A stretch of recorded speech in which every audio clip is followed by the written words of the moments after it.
बरसात, वो आखिरी पुकार है। और ये दोनों जोड़े जो पवित्र बंधन में बंधेंगे, और ये है विवेक और फिनसाई, शॉर्ट फॉर्म में बोल रहा हूँ, विवेक और फिनसाई। तो ये है आखिरी पुकार। ये प्रस्ताव और समर्थन से पहले, ये प्रस्ताव समझे, अभी हम लोग वोट लेंगे उसके लिए, ये आखिरी पुकार है। प्रस्ताव समर्थन से पहले किसी का कुछ इसमें बाधा है या किसी को कुछ बोलना है, कुछ मिनट समय देते हैं।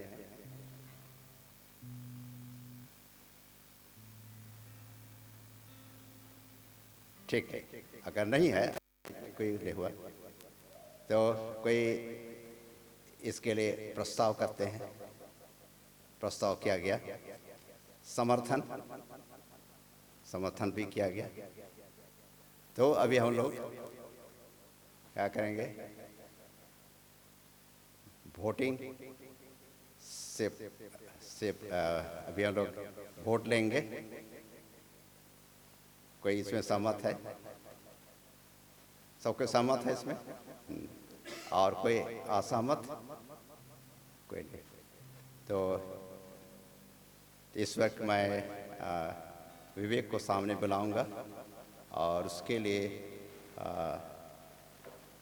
हमारे बीच में मास्टर हैं, मास्टर भी लकड़ा, उनके लिए प्रार्थना करें। विवेक,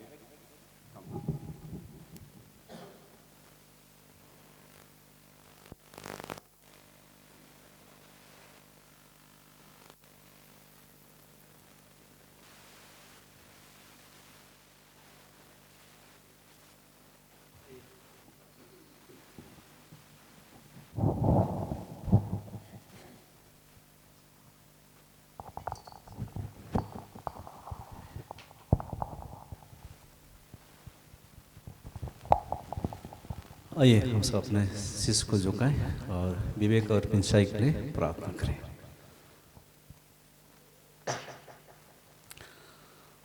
महान आसमानी बाप, धन्यवादित हैं कि आपने हम सबको ये सुंदर जीवन और ये समय दिए हैं, इसके लिए धन्यवादित हैं।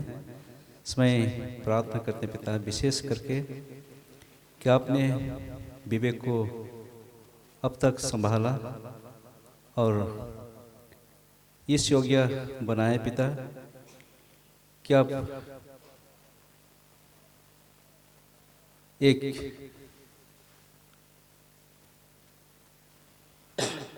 विशेष और अपने जीवन को संभालने के लिए एक अपने जीवन साथी चुन लिए हैं पिता, और इस जीवन साथी के साथ अपना पवित्र बंधन बांधने जाएंगे पिता।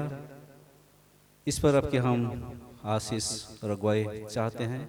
आपकी अगुवाई हो, आपकी आशीष हो, जिससे पिता जब ये दोनों एक विवाह के बंधन में बांधे जाएंगे, ये पिता आपके प्रेम और आपके विश्वास में बने रहते हुए पिता एक साथ मिलके आपके पवित्र नाम को धन्य कर सके। इस तरह से विवेक और फिनसाई को तो आशीर्वाद कर। आज इनकी आखिरी पुकार थी पिता, और पुकार के माध्यम से हमारे मंडली के लोग जितने भी है पिता, उन्हें प्रस्ताव भी किए और समर्थन भी दिए। होने दे पिता, इसी तरह से इनके जीवन में आपकी आशीष बने रहे, और आशीष के द्वारा पिता ये आपकी उपस्थिति और आपके डर और भय में चल सके। इस तरह से दोनों को तो आशीर्वाद करना, और जब तक इनका पवित्र विवाह संपन्न नहीं होता है, इन्हें तो हर प्रकार के बाधाओं से इन्हें तो सुरक्षित प्रदान करना, ताकि आपके अगुवाई के द्वारा से पिता इनका पवित्र बंधन सही तरह से संपन्न हो सके। यही प्रार्थना हम रखते हैं और इनके साथ हुई है। इनके जितने भी आवश्यक है कार्य पिता, सबको हम आपके हाथ में समर्पित करते हैं। विशेषकर विवेक और इंसाई को तू आशीष दे। बाकी जीवन और इस समय को अपने हाथ में समर्पित करते हुए छोटी विनती मसीह के नाम से मांगते हैं, दया कर सुन और ग्रहण कर। आमीन। गाएंगे 116 नंबर का 116 नंबर 116 116 नंबर, महिमा से तू जो भरा हुआ है। सब खड़े हो जाएंगे।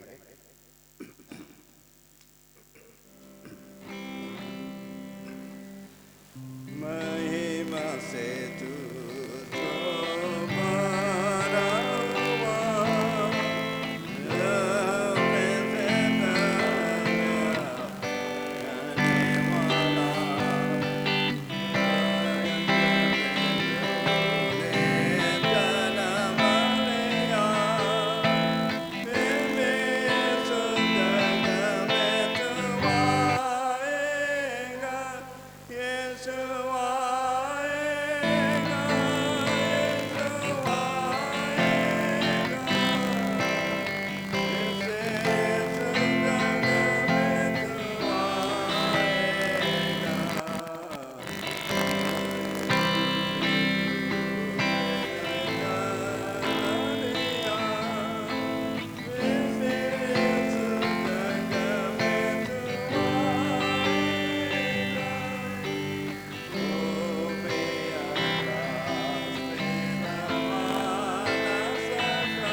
प्रार्थना करेंगे।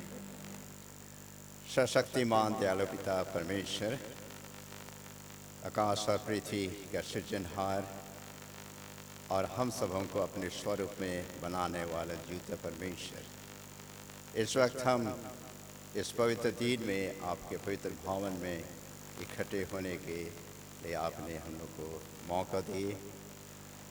जब भी हम लोग इस पापमय दुनिया में हम बहुत से मुसीबतों से हम फंस जाते हैं, हमारा ध्यान आपसे हट जाता है, लेकिन आज इस वक्त हम पूरे सच्चे दिल लेकर के यहाँ पर हम आए हैं आपके वचनों को सुनने के लिए।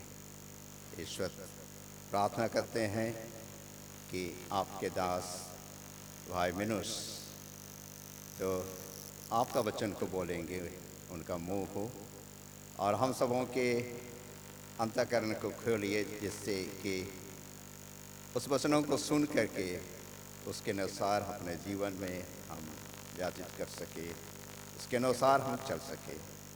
ईश्वर प्रार्थना करते हैं कि जहाँ कहीं भी है एक दो या बड़े छोटे झुंड होकर के आपकी उपासना आराधना कर रहे हैं, सबों के साथ हो, सबों को आप इस पवित्र दिन की आशीष सबको दीजिए और हम लोग के साथ भी हुए आशीष दीजिए। प्रार्थना करते हैं कि हमारे मंडी के हर एक सदस्यों के संग हो और जहाँ के भी मसीह के भाई बहन आपकी सेवा आराधना कर रहे हैं, सबों के साथ उनका अगुवाई कीजिए। और प्रार्थना करते हैं कि खास करके कि हमारे जो स्कूल कैंपस के लिए जो कि अभी तक जो वातावरण जो बनना है, अभी तक जो वातावरण नहीं बनी है, प्रार्थना करते हैं और सभी अपने व्यक्तिगत प्रार्थना में याद करते हैं। साथ में स्कूल के बच्चों के साथ हो, मास्टर टीचर सब के साथ हो, और जहाँ कहीं भी हम लोग के स्कूल है वहाँ बच्चे पढ़ते हैं वहाँ के लिए प्रार्थना करते हैं। उनके साथ भी हुए, उनको आशीष दीजिए और बच्चों के पढ़ाई लिखाई पर तो आशीष दिए, सबके साथ हो। हम सबके अपराधों को आप क्षमा कर दीजिए। इस प्रार्थना को तेरे बेटा यीशु ख्रीष्ट के नाम से मांगते हैं, दया करके स्वर में ग्रहण कर दीजिए। आमीन।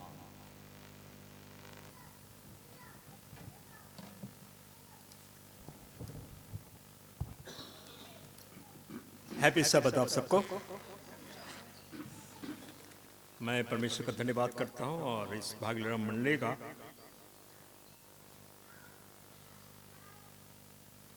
मेरी रिटायरमेंट होने के बाद जब मैं यहाँ आया तो मैंने इस चर्च पे ज्वाइन किया और यहाँ रह के इस चर्च के द्वारा मैंने बहुत सारी चीज़ों को सीखा और बहुत सारी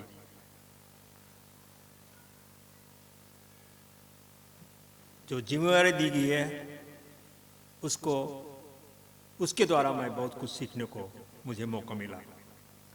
और इस तरह से आज के लिए जो मुझे जिम्मेवारी दी गई है कि आज का वचन आप लोगों के साथ साझा करूं, मैंने जो वचन तैयार करके लाया है आप लोगों के साथ साझा कर सकूं। आइए इससे पहले हम अपने सिर को झुकाएं और परमेश्वर को धन्यवाद करें। स्वर्गीय महान पिता परमेश्वर, धन्यवाद करते हैं इस सुंदर शब्द दिन के लिए जो तू हमें जीवन में दिया है। प्रभु जी, जब हम तेरे भवन में आते हैं तो हमें हमारे हर गुनाह गलतियों को माफ करता है, क्योंकि हम तेरे शरण में आते हैं। हमारे गुनाह गलतियों को माफ कर। और प्रभु जी, जब तूने इस दिन को पवित्र किया है, आशीषित किया है,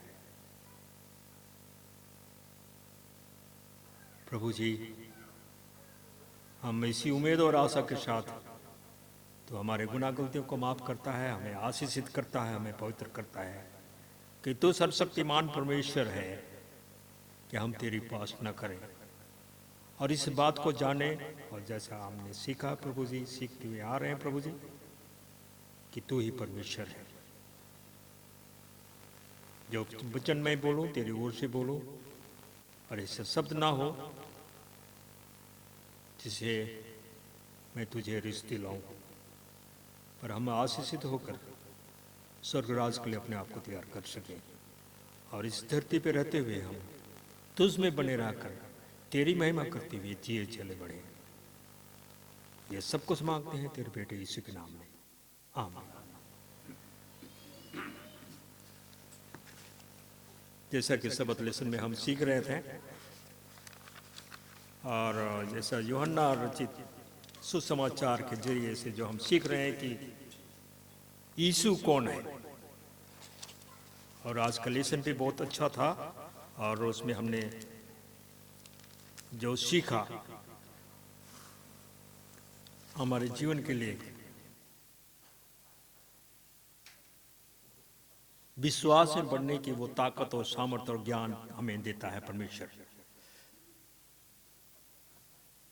जब यीशु मसीह अपने धरती पे जब आए, तब जब उन्होंने अपना काम आरंभ किया मिनिस्ट्री का, तो उन्होंने आशीष कर्म के जरिए से अपना काम शुरू किया। तो आज मैं जो आज तैयार किया हूँ वो है यीशु के आशीष कर्म क्या थे और यीशु ने कौन से आशीष कर्म प्रकट किए। परमेश्वर का आशीष कर्म एक साधारण, असाधारण या अप्राकृतिक नेचुरल नहीं बल्कि सुपर नेचुरल अप्राकृतिक घटना है, जिसे किसी शक्तिशाली कार्य के माध्यम से एक विशेष संदेश को प्रकट करने या उसकी पुष्टि करने के लिए किया जाता है। यीशु ने बहुत सारे आशीष कर्म प्रकट किए। उसने जो भी आशीष कर्म किए वे परमेश्वर की महिमा करने, अपने पिता की महिमा करने, क्योंकि यीशु मसीह ने खुद बोला कि जो कुछ पिता ने, जो काम पिता ने करने को मुझे भेजा है वो मैं करता हूं। और परमेश्वर की महिमा करने और दूसरों को सहायता करने और यह प्रमाणित करने के लिए किए गए थे कि वास्तव में यीशु परमेश्वर का पुत्र है, वो खुद परमेश्वर है। जो उसने स्वयं के लिए कहा था, अर्थात वह परमेश्वर का पुत्र था। हम उस कहानी को अच्छी तरह से जानते हैं जब यीशु मसीह नाव में चेलों के साथ होके नाव की यात्रा कर रहे थे पानी में, तो अचानक आंधी और तूफान आ गई और यीशु मसीह उस अंदर तहखाने पे सो रहा था और चेले परेशान हो गए और उन्होंने बहुत कोशिश की उस नाव को, उस अपने उस जहाज को बचाने के लिए।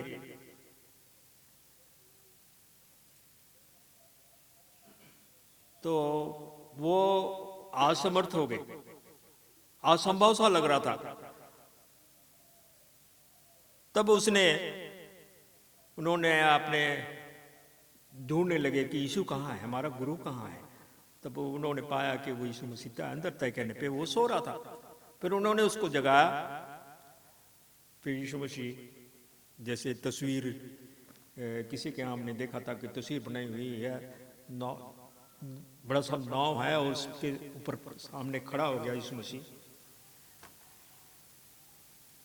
एक्चुअल किस तरीके से उन्होंने वो वहां पे खड़ा होगा, लेकिन किसी ने उस महसूस किया होगा और वो तस्वीर उस तरह से बनाया। लेकिन वचन ये कहती है कि यीशु मसीह ने वहां पे खड़े होके उस आंधी और तूफान को जो उन्हें परेशान कर रही थी, नाव को डुबा रहे थे और उसके हलचल से वो डर रहे थे कि कहीं हम डूब ना जाएं और हमारा नुकसान ना हो। जैसा कि मत्ती की किताब उसका 8 में इस कहानी को दर्ज किया गया है। उसने तूफान को शांत किया कि थम जा। और चेले लिखा है कि वो चेले अचंभित हो गए और उन्होंने कहा, यह कैसा मनुष्य है कि आंधी और पानी भी उसकी आज्ञा मानते हैं। मत्ती 8 और उसका 27 में दिया है। सुसमाचारों ने यीशु द्वारा किए गए आशीष कर्मों को मत्ती, मार्क, लूक, यूहन्ना, इस सुसमाचार में किए गए आशीष कर्मों को एक लिस्ट सा बना दिया है। इसमें कोई संदेह नहीं कि ऐसे बहुत से काम हैं जिन्हें यीशु ने प्रकट किया जो थोड़े से लेखन कार्य में लिपिबद्ध नहीं हो सकते हैं। मैं इसलिए जल्दी कर रहा हूं कि थोड़ा सा टाइम काफी निकल गया है। यूहन्ना स्वतंत्रता के साथ स्वीकार करता है कि यीशु ने और भी बहुत से चिन्ह चेलों के सामने दिखाए जो इस पुस्तक में लिखे नहीं गए। यूहन्ना की किताब 20 उसका 30 और उसका 23-25 में दिया है। हम इसको पढ़ लेते हैं। यूहन्ना की किताब, यूहन्ना रचित सुसमाचार उसका 20 उसका 30 में, जॉन 20 उसका 30।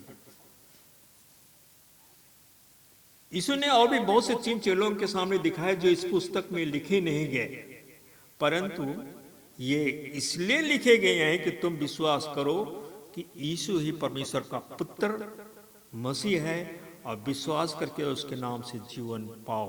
मैंने पहले ही कहा कि ये आशीष कर्म जो यीशु मसीह ने किए, और जैसा यूहन्ना की किताब, जैसा कि हम सबद लेसन में ये सीख रहे हैं कि यीशु कौन है, कि यीशु ही परमेश्वर का पुत्र मसीह है और विश्वास करके उसके नाम से जीवन पाओ। लिखा है कि यदि वे एक एक करके लिखे जाते तो मैं समझता हूं कि पुस्तकें जो लिखी जाती हुए संसार में भी ना समाती। अलग अलग सुसमाचार, मत्ती, मार्क, लूक, यूहन्ना, अक्सर एक ही आशीष कर्म जो मत्ती में है वो लूक में भी है, मरकुस में भी है, यूहन्ना में भी है। कहीं कहीं कोई कुछ कुछ छूट गया है। कुछ बातें जो मत्ती लिखता है उसको लूका भी लिखता है, उसी को मरकुस भी लिखता है, कुछ यूहन्ना लिखता है। और कहीं कहीं ऐसा है कुछ मत्ती कुछ और तरीके से पेश करता है, उसी घटना को लूका भी पेश करता है।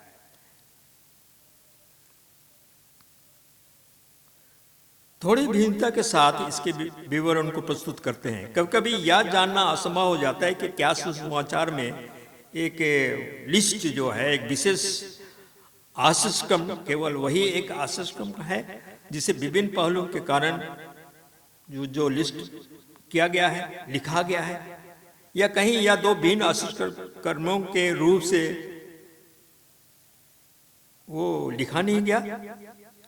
सुसमाचार के लेखकों में से किसी का भी सरोकार विशेष रूप से कठोर कालक्रम से नहीं है, और वे कभी कभी हमें वे भी विवरण नहीं देते जिन्हें हम जानना चाहते हैं। यीशु के द्वारा प्रकट किए गए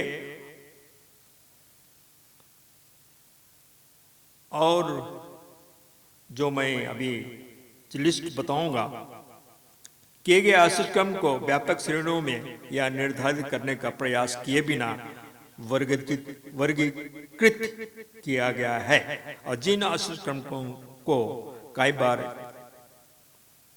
लिखा गया है और जो प्रत्येक सुसमाचार के विशेष हो सकते हैं, जैसे चंगाई के आशीषक्रम, कोढ़ियों को शुद्ध करना, मत्ती की किताब 8 उसका 1 से 4 है, उसका मरकुस में 1 का 41 से 45 में है, लूक का 5 में है। और इस तरह से अंधे को दृष्टि मिलना, ये मत्ती की किताब 9 में है, मरकुस के 8 में है, और लूका के 18 में है, और यूहन्ना के 8।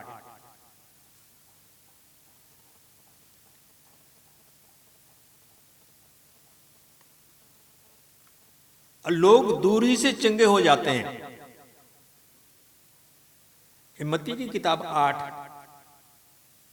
उसका हम लोग इसको पढ़ लेते हैं। मत्ती की किताब 8 उसका 5 और 13। मत्ती की किताब 8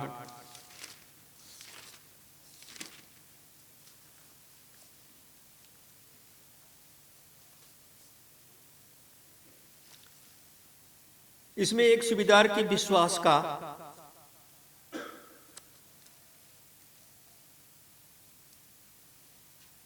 के बारे लिखा गया है। जब वह कफरनहूम में आया, तो मत्ती की किताब 8 उसका 5 से पढ़ रहा हूं। जब वह कफरनहूम में आया तो एक सूबेदार ने उसके पास आकर उससे विनती की, हे प्रभु, मेरा सेवक घर में लकवा रोग से बहुत दुखी पड़ा है।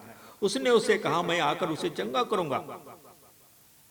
तो सूबेदार ने उत्तर दिया, हे प्रभु, मैं इस योग्य नहीं कि तू मेरी छत तले आए, परंतु केवल मुख से कह दे तो मेरा सेवक चंगा हो जाएगा। दूर से ही लोग दूर से ही चंगे हो जाते थे। वो कह दे और वो कहता है, मैं इस योग्य नहीं कि तू मेरे छत तले आए, परंतु केवल मुख से कह दे तो मेरा सेवक चंगा हो जाएगा। क्योंकि मैं भी पराधीन मनुष्य हूं और सिपाही मेरे अधीन हैं। जब मैं एक से कहता हूं जा तो वो जाता है, और दूसरे से तो आ तो वो आता है, और अब अपने दास से कहता हूं या कर तो वो करता है। या सुनकर यीशु चंबा किया और अचंबा हुआ, और जो उसके पीछे आ रहे थे उसे कहा, मैं तुमसे सच कहता हूं कि मैंने इस्राएल में भी ऐसा विश्वास नहीं पाया।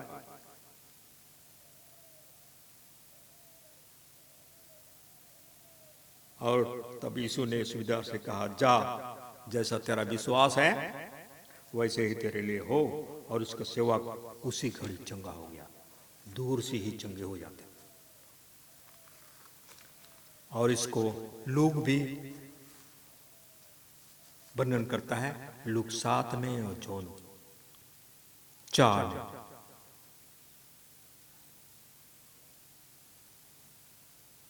पतरस की सास की चंगाई, लकवा का मारा हुआ व्यक्ति चंगा हो गया। यीशु के कपड़ों को छूने वाले लोग चंगे हो जाते हैं। और हम लोग जानते हैं कि सबत दिन विभिन्न चंगाइयों को भी यीशु ने चंगा किया। और लोग उसको नुक्ताचीनी कर रहे थे कि यह सबत दिन को भी चंगा करता है। उसने कहा, क्या करना भला है?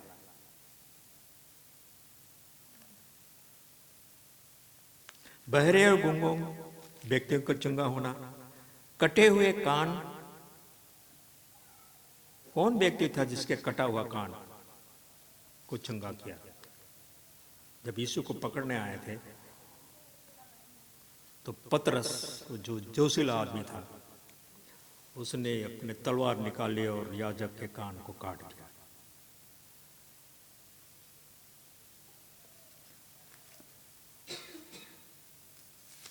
हम लूका 22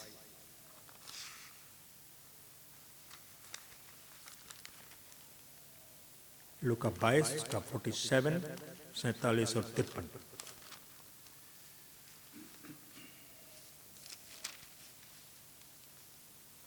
यहां दिया है जैसे यीशु का धोखे से पकड़ा जाना। 47 वह यह कह ही रहा था कि एक भीड़ आई और बारों में से जिसका नाम यहूदा था, उसके आगे आगे आ रहा था। वह यीशु के पास आया कि उसका चुम्मा ले, और यीशु ने उससे कहा, हे यहूदा, क्या तू चुम्मा लेकर मनुष्य के पुत्र को पकड़वाता है? उसके साथियों ने जब देखा कि क्या होने वाला है तो कहा, हे प्रभु, क्या हम तलवार चलाएं? और उनमें से एक ने महायाजक के दास पर तलवार चलाकर उसका दाहिना कान उड़ा दिया। इस पर यीशु ने कहा, अब बस करो, और उसका कान छूकर, कान काट दिया, उसका कान छूकर लगा दिया, चंगा किया।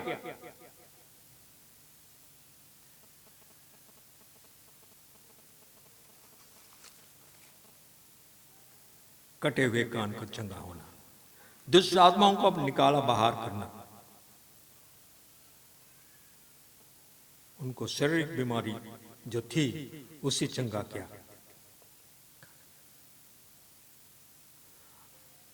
दुष्ट आत्माओं का बाहर निकाला। किसी विशेष शारीरिक बीमारियों का उल्लेख नहीं किया गया है, लेकिन दुष्ट आत्माओं का, क्योंकि चेले ये कह रहे थे कि क्या इसके जो माता पिता थे उन्होंने दोष किया था, इसकी वजह से चंगा, उसकी वजह से ये अंधा या बहरा है।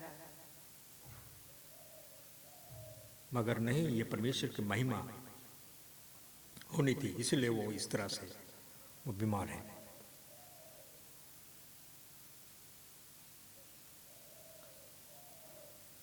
और वो जो कब्रिस्तान में, उस कहानी को जानते हैं, कब्रिस्तान में वो रहता था और अपने शरीर को जख्मों से भर देता था। और जब यीशु मसीह आया तो वो चिल्ला रहा था कि हे परमेश्वर का पुत्र, तेरा यहां क्या काम? उसने उसको डांटा, उसमें से निकल जा। और उसने कहा, मैं कहाँ जाऊं? मुझे भेज कि उस सोरों में चले जाऊं। और वो उसको आज्ञा दिया और वो शोर में जाके बैठ गया।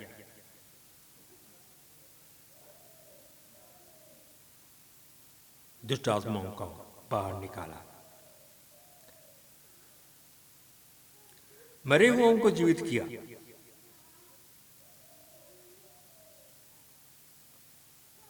और ये सब जो लिस्ट है लोगों के साथ, इसके अलावा आशीष और भी थे।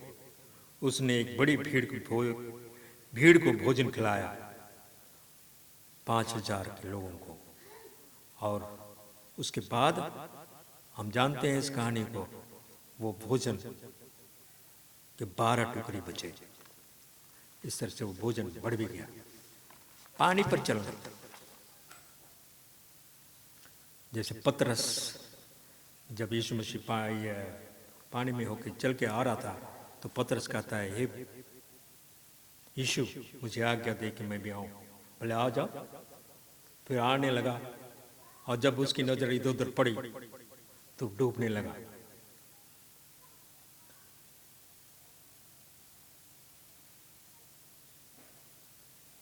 हम शुरू में पढ़े एक तूफान को शांत किया और जाल को मछली से भर देना।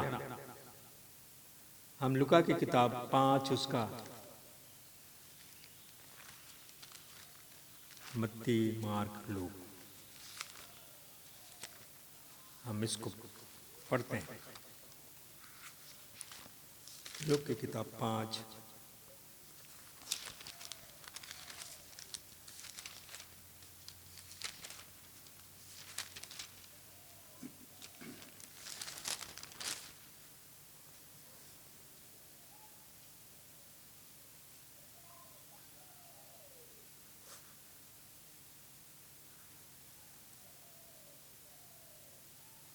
जब भीड़ परमेश्वर का वचन सुनने के लिए उस पर गिरी पड़ती थी और वह गन्नेसरत की झील के किनारे पर खड़ा था, तो ऐसा हुआ कि उसने झील के किनारे 2 नावें डाली लगी हुई थी देखी, और मछुए उन पर से उतरकर जाल धो रहे थे। उन नावों में से एक पर जो शमौन की थी, शमौन पतरस, शमौन जो पितर भी कहलाता है, चढ़कर उसने उससे विनती की किनारे थोड़ा हटा ले चले। तब वह बैठकर लोगों को नाव पर से उपदेश देने लगा। जब वह बातें कर चुका तो शमौन से कहा, गहरे में ले चल और मछलियां पकड़ने के लिए अपने जाल डालो। शमौन ने उसको उत्तर दिया, हे स्वामी, हमने सारी रात मेहनत की और कुछ ना पकड़ा, तो भी तेरे कहने से जाल डालूंगा। और जब उन्होंने ऐसा किया तो बहुत मछलियां घेर लाए और उसके जाल फटने लगे। इस पर अपने साथियों को जो दूसरी नाव पर थे संकेत किया कि आकर हमारी सहायता करो, और उन्हें आकर दोनों नावें यहां तक भर ली कि वे डूबने लगे, मछलियों से भर गया। यह देखकर शमौन पतरस यीशु के पांव पर गिरा और कहा, हे प्रभु, मेरे पास से जा, क्योंकि मैं पापी मनुष्य हूं। क्योंकि इतनी मछलियों के पकड़े जाने से उसे उसके साथियों को बहुत अचंभा हुआ।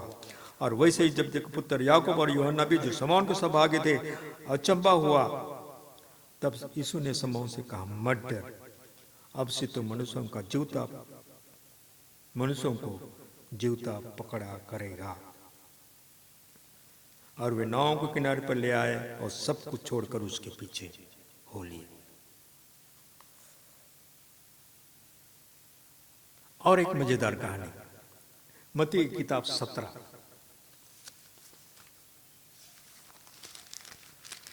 का परमेश्वर ने किए, यीशु मसीह ने किए, जब इस धरती पे रहते हुए। मत्ती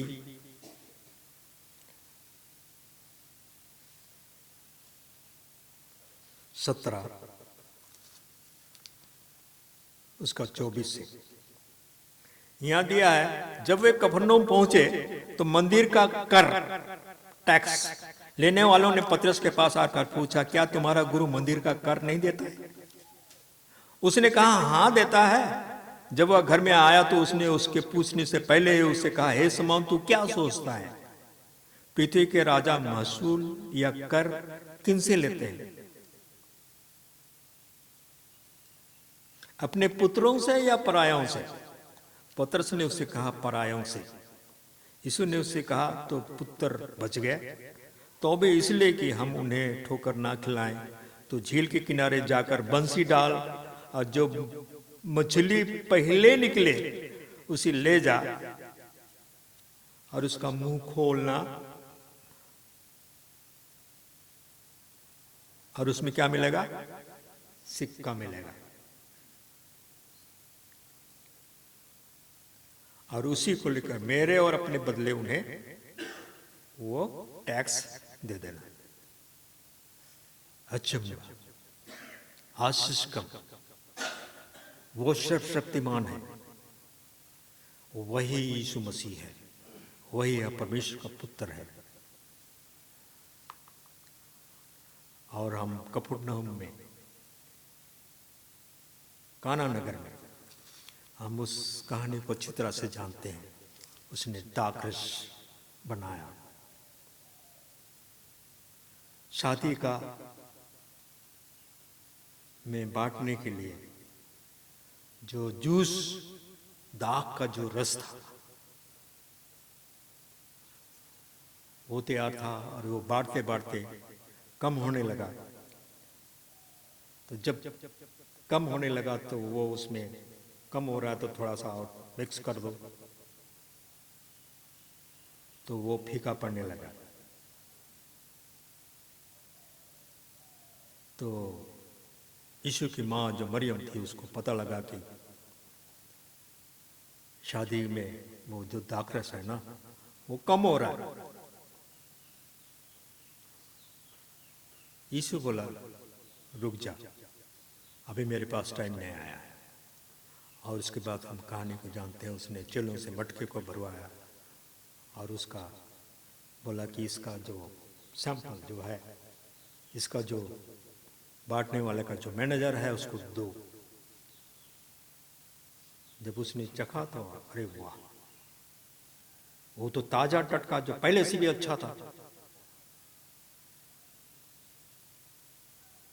यह आशीष क्रम यीशु ने पहली दफा उसने अपने मिनिस्ट्री में पहली बार वहां से शुरू किया। और एक आशीष क्रम यह हुआ था, एक अंजीर का पेड़। यीशु को भूख लगी थी तो वो नजदीक आया और उसमें देखा कि कोई अंजीर फला तो नहीं है। जब देखा उसमें फल नहीं लगे हैं और सुंदर हरा भरा भर के,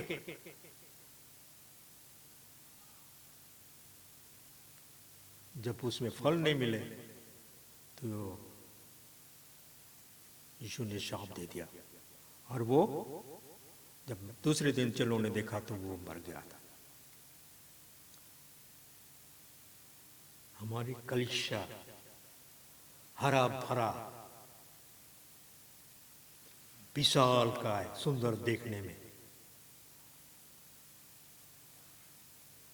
मगर फल ना हो तो बेआशीष वाले हो जाएंगे। इसलिए फल होना जरूरी है। हम देखते हैं कि समाचार में लिपिबद्ध किया गया अधिकांश आशीष क्रम चंगाई आशीष क्रम है, जबकि चंगाई को प्राप्त करने वालों को उनकी शारीरिक बीमारियों से छुटकारा मिला था। आशीष क्रमों का घोषित उद्देश्य कदाचित शारीरिक पीड़ा का सरल निवारण तो है। चंगा हो गया, अच्छा हो गया, ठीक है। चंगाई का आशीष कर्म सदैव एक बड़े सत्य की ओर संकेत करता है, अर्थात यीशु अधिकार के साथ क्या है, परमेश्वर का पुत्र है। जब वह दुष्ट आत्माओं को बाहर निकालता है तो उनके ऊपर उनके अधिकार के होने का जोर दिया गया है। मैं कहता हूं उसमें से निकल जा, और दुष्ट आत्मा वहां से निकल जाती थी। एक बार एक दुष्ट आत्मा ग्रस्त बीमारी को जिसके चेले कोशिश कर रहे थे कि इसको निकाले, नहीं हुआ। और गुरु से कहने लगे ये इसको हम नहीं चंगा कर पाए। यीशु मसीह ने कहा, उसको बोला उसमें से निकल जा, और वो निकल गया। यीशु मसीह ने उन्होंने कहा ये हमसे क्यों नहीं हुआ? ये दुष्ट आत्मा उपवास और प्रार्थना के बगैर नहीं निकलती। हम जानते हैं कि यीशु मसीह कितनी प्रार्थना करते थे और उपवास के साथ प्रार्थना करते थे। प्रार्थना कितना जरूरी है, और उपवास के साथ प्रार्थना, उसमें वो ताकत, वो सामर्थ्य परमेश्वर देता है।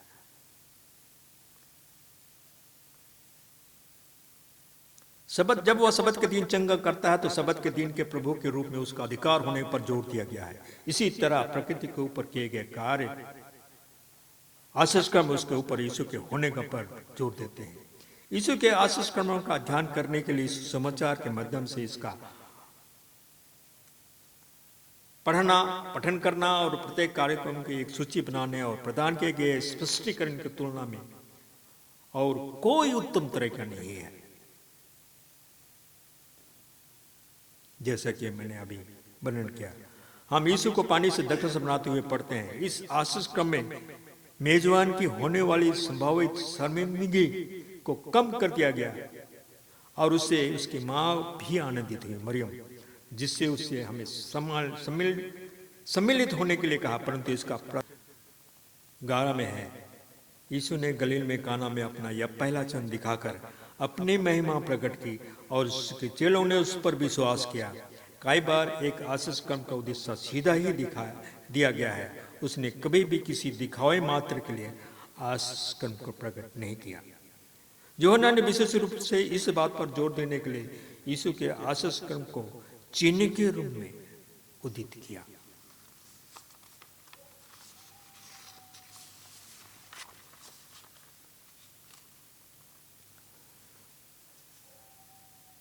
पांच 5,000 लोगों को भोजन खिलाना एक उदाहरण है। यूहन्ना 6 यह कहकर आरंभ करता है कि लोग यीशु का क्या कर रहे थे? अनुसरण कर रहे थे, क्योंकि उन्होंने आशीष क्रम को देखा था। कोई सोचता होगा कि यह अच्छी बात है कि हमें वो खाना खिलाता है।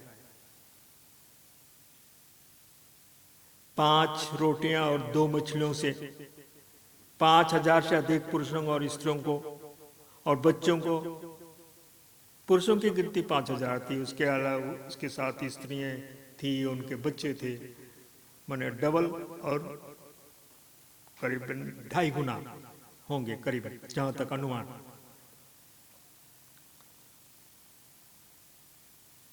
फिर क्या हुआ? बहुत आज के साथ भोजन खिलाया और फिर उस रात वो चला गया। अगली सुबह लोग उसको ढूंढ रहे थे। ठीक, यद्यपि उनसे प्रभावित नहीं हुआ यीशु उनसे प्रभावित नहीं हुआ कि मुझको ढूंढ रहे हैं, और वह उसका सामना करता, क्योंकि वे उसे अपनी स्वार्थी उद्देश्यों के लिए खोज रहे थे। मैं तुमसे सच सच कहता हूं कि तुम मुझे इसलिए नहीं ढूंढते हो, इसलिए यीशु मसीह ने कहा, कि तुमने आशीष क्रम देखे, परंतु इसलिए कि तुम रोटियां खाकर क्या हुए? तृप्त हो गए। यहां पर कुछ विडंबना सा है प्रकट की गई है। वे यीशु को खोज इसलिए कर रहे थे क्योंकि आशीष क्रम के परिणाम स्वरूप उन्हें मुफ्त में भोजन खाने को मिला था। कोई संदेह नहीं कि उन्होंने सोचा कि यह एक बहुत अच्छी व्यवस्था थी। यदि यीशु उन्हें खाना खिलाता रहेगा तो सब कुछ क्या हो जाएगा? ठीक हो जाएगा। यद्यपि यीशु का कहना था कि उन्होंने वास्तव में चिन्ह को नहीं देखा था और उन्होंने आशीष क्रम देखा, तो भी वे रोटियां और मछलियों से आगे बढ़कर कुछ भी नहीं देख सकते थे। यीशु ने जिस चीज को प्रकट किया वह बड़े को दर्शाता है। कुछ अच्छी चीज, ऐसी चीज उससे बढ़कर।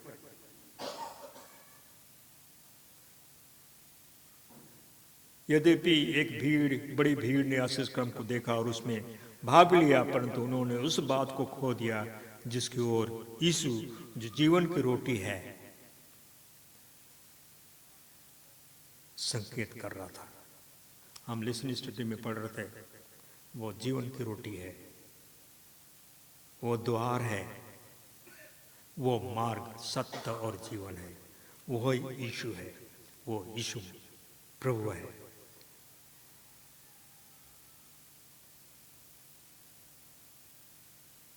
यीशु की पूरी सेवकाई में कई लोगों ने उसके आशीष क्रम को वहीं समाप्त होने से बढ़कर कुछ बड़े होने की ओर संकेत किए जाने को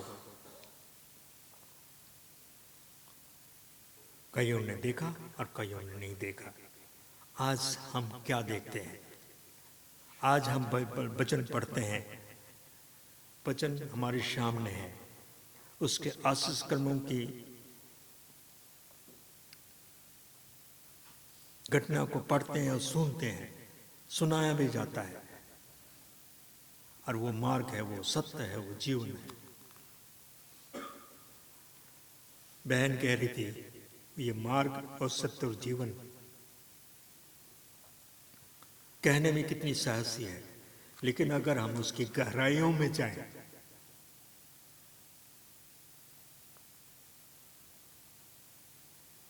जो हमें उसकी गहराई में जाने की जरूरत है कि वो मार्ग है, वो सत्य है, वो जीवन है। प्रभु का वचन हमें जीवन देता है।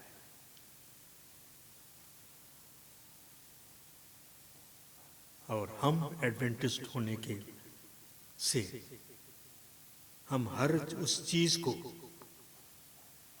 हम दावा करते हैं कि हम एडवेंटिस्ट हैं, हम लोग दावा करते हैं कि एडवेंटिस्ट है, कि जो वचन में लिखा हुआ है हम उसके फॉलोवर हैं, उसके अनुसरण करते हैं, उसकी तरह हम चलते हैं। क्या हमारा व्यवहार, क्या हमारा बातचीत, क्या हमारा रहन सहन लोगों के लिए गवाह का कारण है? वाकई हम एडवेंटिस्ट हैं? हम उसका अनुसरण करते हैं?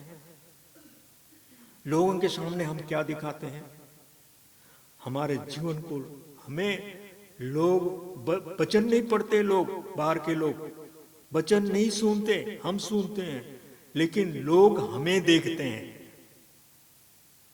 और दूसरे कलीसिया के लोग ये एडवेंटिस्ट हैं, ये जानते हैं, ये सबत दिन मनाते हैं, ये शनिवार को गिरजा करते हैं, ये वचन की बात ज्यादा करते हैं,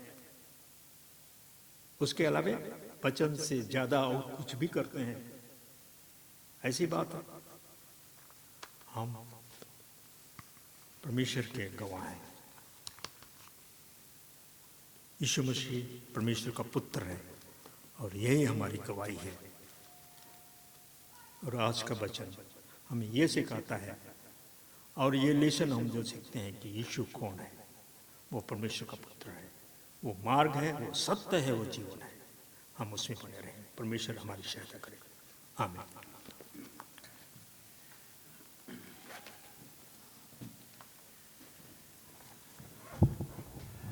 धन्यवाद सुंदर वचन के लिए। इस वक्त हम लोग सभा को अंत करने के लिए गाएंगे 49 नंबर का 49, मैं यीशु के साथ नूर में चलूंगा। 49 खड़े हो जाएंगे सब कोई।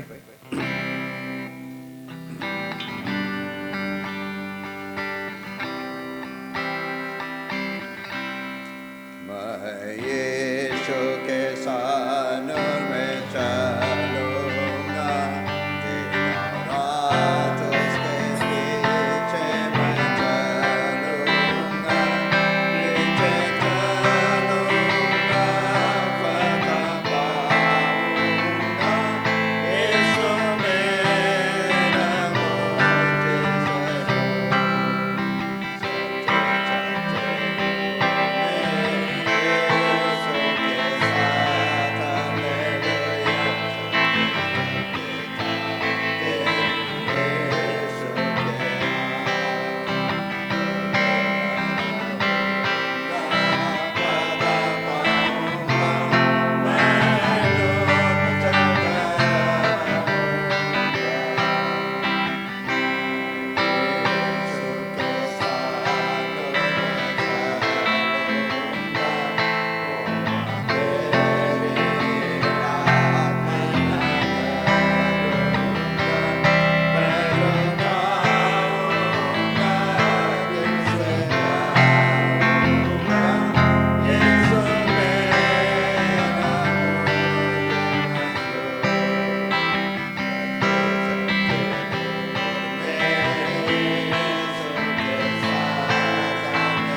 आइए हम प्रार्थना करें।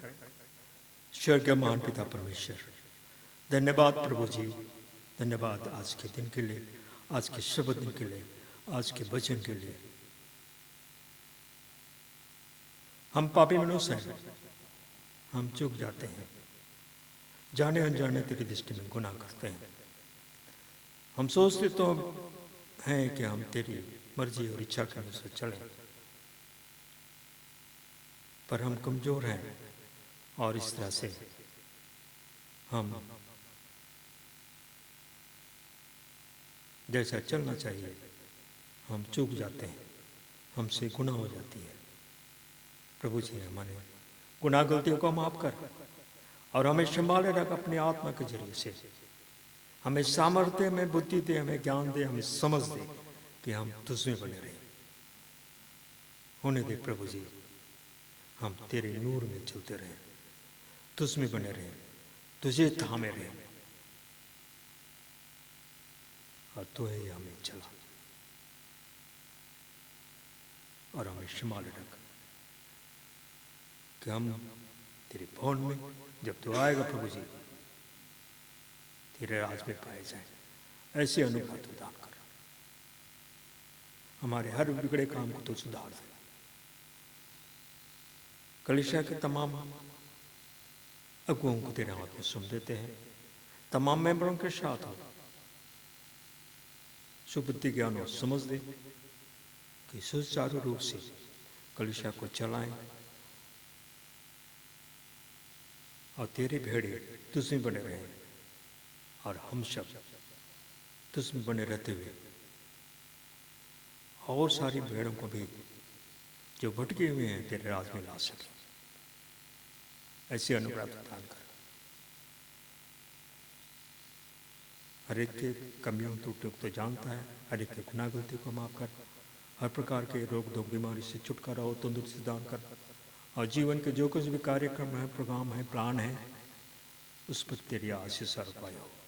और जैसे हमारे जीवन से, हमारे परिवार से, हमारे खानदान से, हमारे कलीसिया से तेरी महिमा और बड़ाई होती रहे और तुझ में बने रहकर हम आशीष दो। बाकी जीवन के लिए तेरे हाथ में सौंप देते हैं और प्रार्थना करते हैं प्रभु जी, फिर से यह अनुग्रह करके फिर से हम तेरे भवन में आने वाले शब्द को उपस्थित होकर तेरी उपासना कर सके और खुशी आनंद के साथ तेरी उपासना करते हुए आगे बढ़े और आनंदित रहे। मांगते हैं सब कुछ तेरे बेटे यीशु के नाम में, आमीन।